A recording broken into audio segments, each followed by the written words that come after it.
हरिः शरणम्। सच्चिदानन्दरूपाय विश्वोत्पत्त्यादिहेतवे तापत्रयविनाशाय श्रीकृष्णाय वयं नमः। स वा अयं जातपदमात्र सूरयो जितेन्द्रियानिर्जितमातरीश्वरः पश्यन्ति भक्त्युत्कलितामलाध्वनं नन्मेष सत्वं परिमाष्टुमर्हति। स वा अयं साक्षुनो गीतसत्कथम् स वा अयं साक्ष्यनुगीतसत्कथो वेदेषु गुह्येषु च गुह्यवादिभिः य एक ईशो जगदात्मलीलयां सृजत्यवत्यति न तत्र सज्जते। कुरुकुल रमणियों ने आगे कहा, भक्ति के प्रभाव से मलिनताहीन तथा उत्कंठित बुद्धि के द्वारा प्राणवायु और इंद्रियों को जीतने वाले विवेकी पंडित जन ही जिनके स्वरूप का या चरण कमलों का दर्शन प्राप्त करते हैं, वे यही श्री कृष्ण हैं। हे सखी, यह भी निश्चित है कि इस जगत में यही श्री कृष्ण ही मलिन बुद्धि को सम्यक रूप से शोधन करने में समर्थ हैं। हे सखी, जो एक एवं अद्वितीय ईश्वर अपनी लीला शक्ति की सहायता से विश्व की सृष्टि स्थिति तथा संहार करते हैं, किंतु स्वयं जो इस विश्व सृष्टि में आसक्त नहीं होते, वेद तथा रहस्यमय आगमादि शास्त्र और रहस्य को जानने वाले विज्ञगण भी जिनकी सत्य एवं नित्य लीला कथा आदि का कीर्तन करते रहते हैं, वे यही श्री कृष्ण हैं। श्रीपाद जीव गोस्वामी अपनी टीका में लिखते हैं, एक रमणी के द्वारा स्वयं भगवान श्री कृष्ण का पुरातन पुरुष रूप में स्वरूप परिचय पाकर तथा चिन्मय धाम वैकुंठ में परिकरों के साथ नित्य अर्थात सृष्टि के महाप्रलय में लीन होने के बाद भी उनकी अवस्थिति जानकर दूसरी कुरुकुल रमणियों ने कहा, हे सखी, ऐसे परम सनातन पुरुष श्री कृष्ण का दर्शन तो अति सुदुर्लभ है। हम सब अति धन्य हैं कि अपने नेत्रों से इनका साक्षात दर्शन प्राप्त कर रही हैं।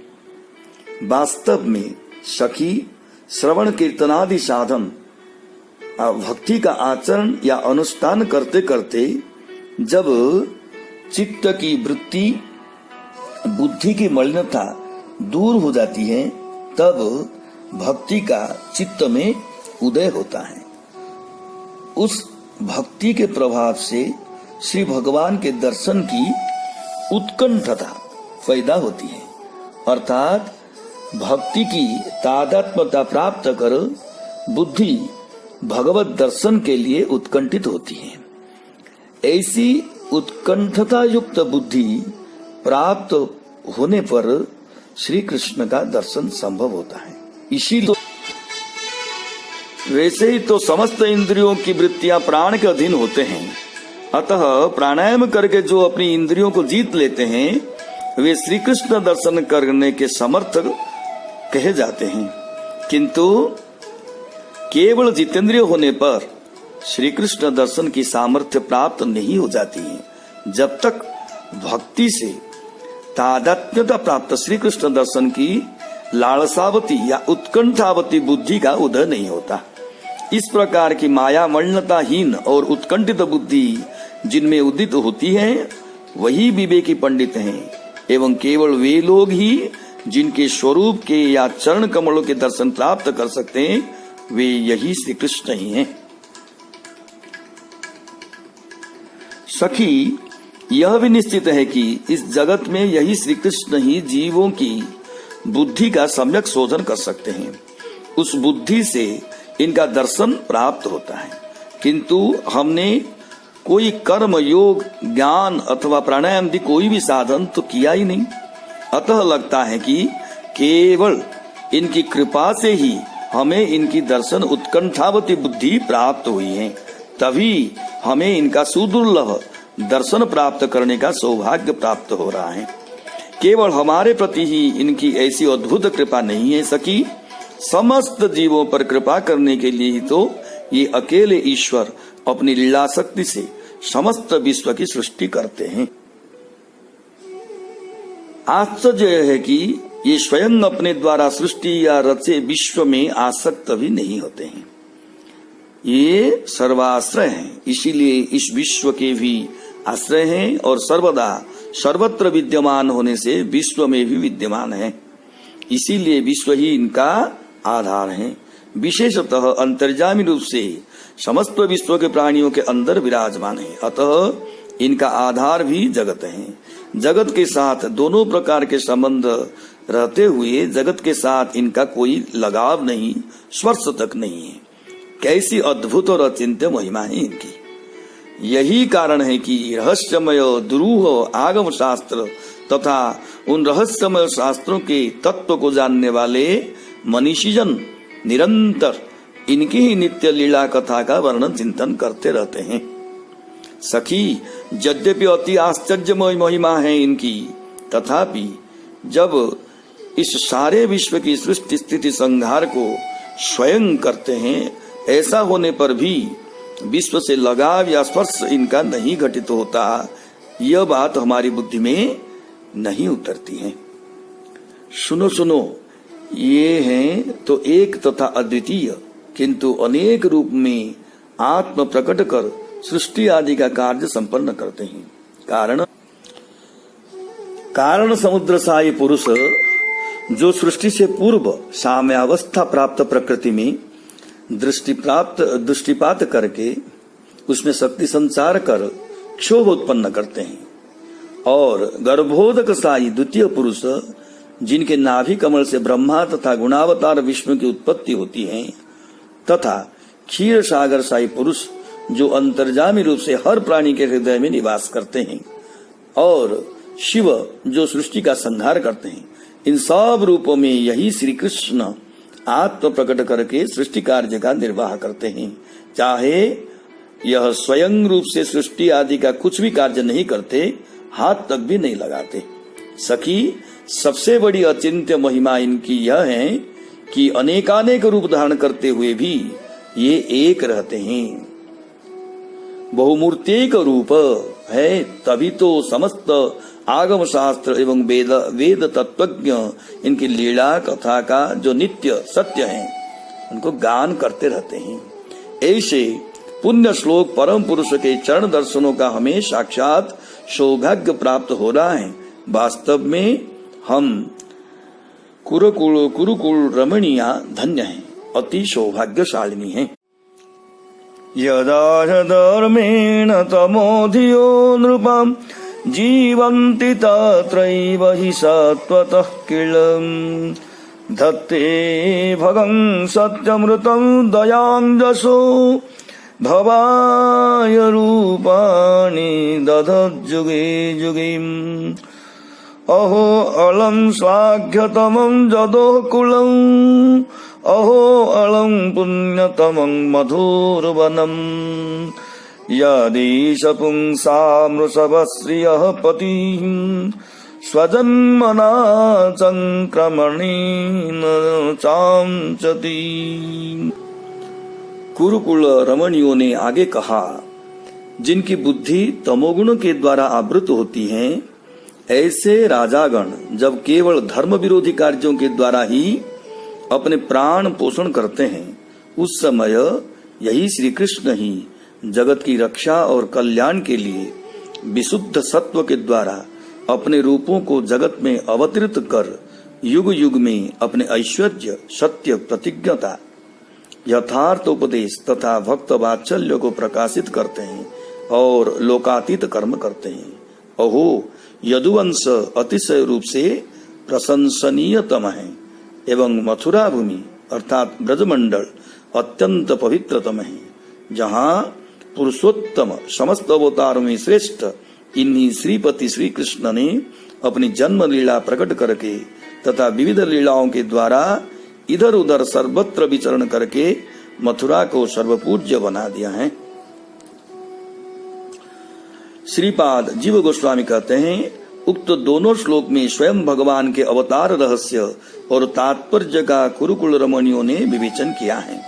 उन्होंने कहा, जब ऐसे राजा या शासक पैदा हो जाते हैं जिनकी बुद्धि तमोगुण से आवृत्त होती है, अर्थात न्याय अन्याय धर्म अधर्म हित अनहित का जो निर्णय नहीं कर पाते, किसी प्रकार भी केवल इंद्रियों के भोग धन संपत्ति को बटोरने में लगे जाते हैं, विशेषतः अधार्मिक कार्यों में उनकी चेष्टाएं होती हैं, तब यही श्री कृष्ण ही जगत के प्राणियों की, साधु भक्तों की तथा धर्म की रक्षा के लिए विशुद्ध सत्व द्वारा युगावतार लीलावतारों के रूप में एवं कभी स्वयं रूप से भी अवतरित होते हैं। जब जिस स्वरूप के अवतार ग्रहण करने का समय होता है और प्रयोजन होता है, तब उसी रूप से ये अवतरित होते हैं। विशुद्ध सत्व का तात्पर्य यह है कि स्वयं भगवान सच्चिदानंद स्वरूप हैं। उनमें सत, चित एवं आनंद ये तीनों नित्य विराजते हैं। इनके अनुसार उनकी स्वरूप शक्ति की तीन वृत्तियां हैं, एक संधिनी, दूसरा संबित और तथा तीसरा ह्लादिनी। श्री भगवान की स्वरूप शक्ति स्वप्रकाश है, अतः उसकी वृत्तियां भी स्वप्रकाश हैं। श्री भगवान अपनी स्वरूप शक्ति की जिस स्वप्रकाशमयी वृत्ति के द्वारा अपने सच्चिदानंद स्वरूप को तथा स्वरूप शक्ति की परिणति विशेष के रूप में अपने परिकरों को प्रकाशित करते हैं, उस वृत्ति का नाम है विशुद्ध सत्व। इसमें माया का कोई भी संपर्क नहीं है। विशुद्ध सत्व जब संधिनी, संबित और ह्लादिनी इन तीनों शक्तियों के समान भाव की एक साथ अभिव्यक्ति प्राप्त करता है, तो उसे मूर्ति या श्री विग्रह कहते हैं। इसी शक्तित्रय प्रधान विशुद्ध सत्व के द्वारा स्वयं भगवान श्री कृष्ण अपने को एवं अनेक स्वरूपों को समयानुसार अवतरित करते हैं। वे समस्त श्री विग्रह परतत्वात्मक सच्चिदानंदात्मक होते हैं। श्री भगवान उस समय अपने ऐश्वर्य को, सत्य प्रतिज्ञता को तथा यथार्थ धर्मोपदेश को प्रकाशित करते हैं। साथ साथ भक्तों के प्रति कृपा करते हुए लोकातीत अद्भुत जस महिमा विस्तारी लीलाएं करते हैं। उनकी लीलाओं को किसी तर्क युक्ति से नहीं समझा जा सकता है।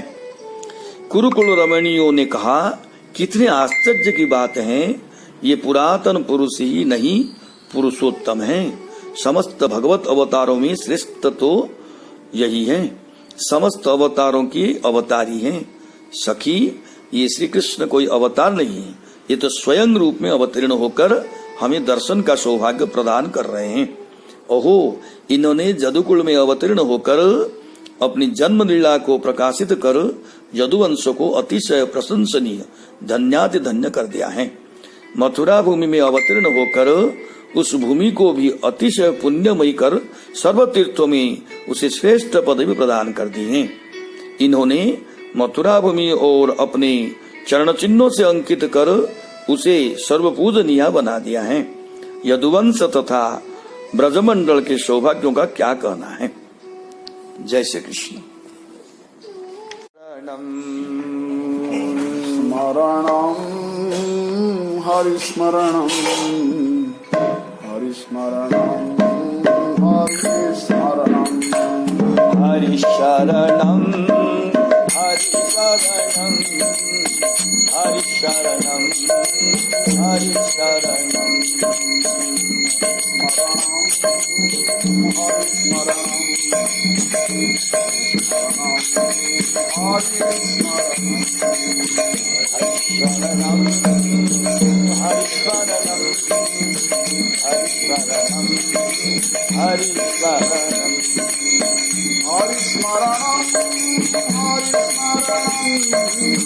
हरिस्मरणं हरिस्मरणं हरिस्मरणं हरिस्मरणं ते हरिस्मरणं हरिस्मरणं हरिस्मरणं हरिस्मरणं हरिस्मरणं हरिस्मरणं हरिस्मरणं हरिस्मरणं हरिस्मरणं हरिस्मरणं हरिस्मरणं हरिस्मरणं हरिस्मरणं हरिस्मरणं हरिस्मरणं हरिस्मरणं हे हरिस्मरणं हरिस्मरणं हरिस्मरणं हरिस्मरणं हरिस्मरणं हरिस्मरणं हरिस्मरणं